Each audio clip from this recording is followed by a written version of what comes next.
Ang sakit na ng leeg ko. Nangangalay na yung leeg ko sa camera na to, pare. Pero ito yung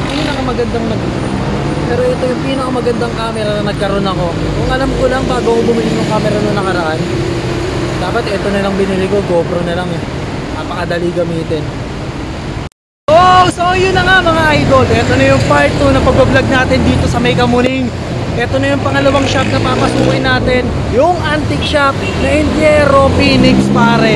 Ito ang daming antique shop dito. Ang daming antique sa loob nito. Hindi yung langgam ha. Antique na gamit, pare. Hindi ko nadala yung mic ko. Medyo maingay yung background. Sorry. Kaya nilalakas ko na lang yung boses ko. Pero ito na. Papasukin na natin itong Indiero Phoenix. Tignan natin ang mga lumang bagay.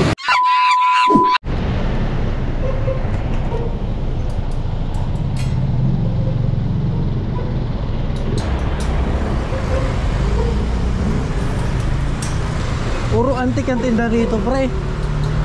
Ngayon, ang daming nakapresyo-presyo. Pasukin na lang natin. Alam ko na kapag paalam ako dito dati. Tatandaan pa kaya nila ako. Kailan niyo ho ba ipapasa pwede pang magtingin-tingin. Okay. Matagal ko nang inaasam na maging kagaya ninyo. Video, para okay naman lang. ho parehas na tayo. Thank you. Para naman hindi ko na kailangan magtago. Tuwing kumakain po kayo sa lalim ng lupa. Opo, ano po. Pwede po ba ano, yung isang lalaki na nakausap ko, nakapagpaalam ako sa kanya tapos tumawag pa kami sa mismong may-ari. Nag-video call. Bali, yan ang vlog na sila. Yan. Pero matagal na sila. Matagal ako bago ako nakabalik. Parang last month pa. Usap tapos siya yung... Po, yun po. Natatandaan niyo pa po. Opo. Ngayon lang po ako nakabalik eh. Ito yung boss namin eh. Pero pwede naman yung ano no? Opo. Nag-ano naman siya. Basta sabi niya, pakita ko daw yung pangalan ng shop. Opo. Ikot-ikot na lang ba ako? Thank you po. Sa lahat ng shop na napuntahan ko, ito na ata yung shop talaga na pag pinasok mo, puro luma yung makikita natin. Ang ganda rito sa loob, guys. Lahat ng lumang kagamitan pwede mong makita rito, no? Lahat halos ng lumang kagamitan. Pagdating sa bote, lumang upuan, lumang cabinet, typewriter, mga laruan, mga babasagin, tsaka mga kutsara, pare. Ang dami talaga dito sa loob. Na iba nga rin pala yung pwesto ng shop na to, no? Kasi nung unang punta ko rito, yung mga laruan nasa kabilang side. Ngayon yung laruan nandito na sa gitna. At kung pamilyar kayo dun sa video ni Yana Guerrero, pare, nagpunta na sila dito, nag-vlog na sila dito, tapos ginawa nilang katatakutan yung mga manika. Sa paglalakad ko naman dito sa loob, wala naman ako naramdaman na kahit anong katatakutan sa loob, no? Yung mga manika, okay naman sila, hindi naman sila mga nagsasalita tsaka naggagalaw. Sa akin naman, normal naman yung shop. Makikita natin dito, mga kagamitan talaga na luma. At napakaingat nga pala ng pagkilos ko rito sa loob dahil konting kilos ko lang, baka may matabig ako tsaka mabasag, pare. Yung mga dito, yung mga gamit dito, hindi biro yung presyo, kaya talagang nag-iingat ako. Tignan nyo naman yung isang cabinet dito, may mga laman na camera, mga lumang camera yan, pare. Nabasa mo naman, sira mo, bayad mo, kaya talagang nag-iingat ako. Kung yun doon sa Japan Surplus sa pinuntahan ko last video, may mga lumang camera. Yung lumang camera dito, pare, talagang lumang camera na yung makikita natin dito, no? Parang eto pa yung mga ginagamit ng panahon ni Rizal, pare. Tignan nyo naman, may ganyan bang camera ngayon nakalagay sa box? Pero pare, nakikita ko na dati yung mga gantong camera sa mga lumang pinikula, no? Kaya talagang nakaka-amaze pang makakita ng gantong klaseng gamit. Hindi nga lang ako sure kung nagana pa yung mga camera na to, pero good condition pa naman sila dahil nasa loob sila ng cabinet, hindi sila nahalikabukan. Pero tingin ko nagana ba, no? Kaya talagang dapat mag-ingat tayo dito pag nakasagi tayo ng kahit na ano dito. Pag bumagsak, naku po, bayad tayo, pare. Lalo na pag ganito yung nasagi mo, pare, mga lumang bote ng Coca-Cola, naku po, talagang aray ka dito. Yung mga lumang bote ng Coca-Cola, pare, umaabot ng mga nasa 20k to 60k ang isa niyan. Lalo na yung ganyan, may laman pa sa loob. Si Crazy Kyle lang alam kong mahilig sa mga bote talaga na luma. Ang dami niyang collection ng lumang bote. Yung tindahan niya nga gusto kong puntahan talaga, hindi ko lang alam kung saan eh. Pero pag may pagkakataon, pupuntahan natin yung tindahan ni Crazy Kyle, pare. At ito na nga yung part na gusto ko dito, yung part ng mga laruan, pare. Tingnan nyo naman, may mga lumang laruan dito, tapos may mga bago din.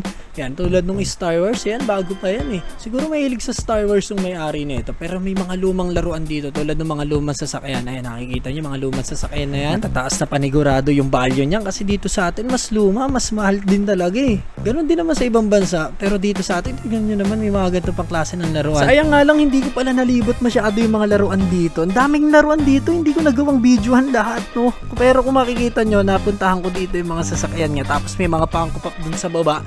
Yung mga Funko Pop sure na bago pa yan. At yan yung mga Star Wars dito. Ayan, nakita nyo naman yung mga Star Wars tsaka Spawn. Yan, Spawn nga ba yan pare? Yan, comment nyo nga dyan sa baba kung Spawn yan. Tapos meron pa ritong Minions din tsaka yung Eminem pare na nagtotorotot. At banda ron sa may gilid, makikita nyo yung mga manika na ginawa nilang katatakutan eh, no? Mga matitino naman yung mga manika, hindi naman sila mga naglalakad eh.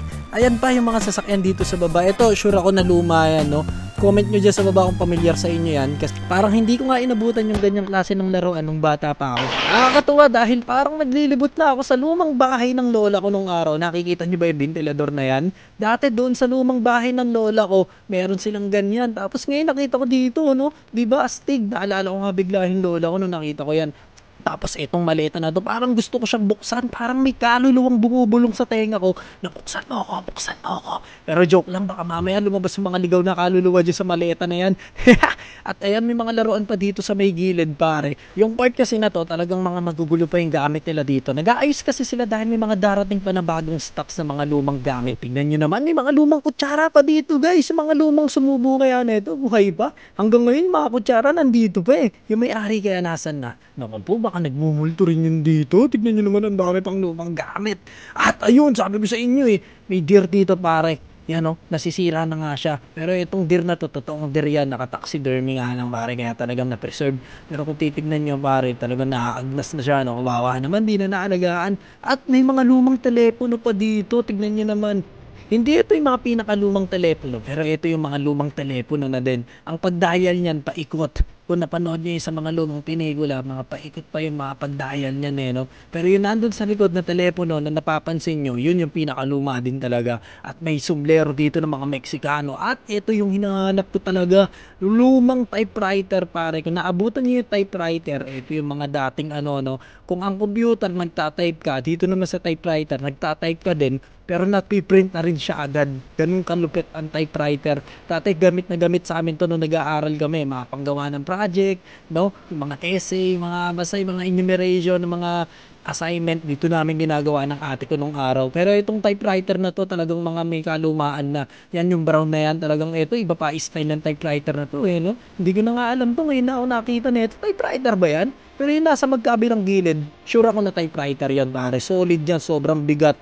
Puro bakal talaga yan. Pag yan nalaglag sa paa mo, durog yung daliri mo sa paa eh. Ito naman, tinuro sa akin ni Kuya pare. Ito daw, purong silver. Yan, nakikita nyo ba yan? Purong silver daw yan. Tignan nyo naman, pag tinunaw natin yung magiging necklace pa yan eh, no? Grabe mga gamit ng araw, purong silver, no? Pag binenta mo ngayon yan, ako po, tiba-tiba ka talaga. At ayun, may spotlight dito. Ito, familiar sa akin to. Parang ito yung ginagamit ni Batman doon sa pinikula niya, no?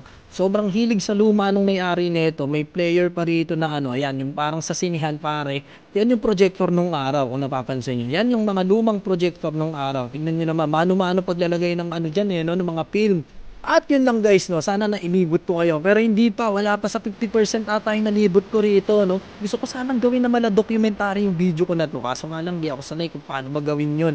Pero at least napakita ko sa inyo yung mga iba na pwede nyo makita dito sa shop na to. Pwede rin naman kayo pumunta rito dahil nasa Kamuning lang to guys. Ito yung malapit sa GMA pare. Ito yung nandito yan sa may ano, no, crossing ng Kamuning. Nandito lang sa bungad, katabi nung Japan Surplus sa pinuntahan ko last video pare. I-search nyo lang din yung pangalan ng shop na Intiero Phoenix pare. Makikita nyo na agad yan, nasa Google na din yan. Puntahan nyo na lang kung mahilig kayo sa mga lumang kagamitan. Napakadami dito pare, mga pandagdag sa bahay nyo o kaya mga collection yung luma. Baka nandito, tulad yan, may Coca-Cola dun guys. So yan, lumang-luma na yan. Oh. Yung mga bilihan ng Coca-Cola dati yan, hulog ka lang ng barya dyan, tas lalabas na yung Coca-Cola. So yun lang guys, no, babansin na rin tayo.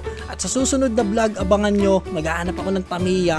Doon naman tayo sa may Divisoria. Hahanapin ko yung tindahan ng Tamiya doon na bilihan ng mga pinakamurang bilihan ng parts ng Tamiya na mabibili natin sa Divisoria. Kaya tara na, babiyahin na ako ron. Abangan nyo na lang next vlog. Maraming salamat sa panonood. Huwag nyo kalimutan mag-like, mag-share at subscribe dito sa aking YouTube channel. Maraming salamat sa inyo sa suporta. Yeah, bye-bye. Thank you.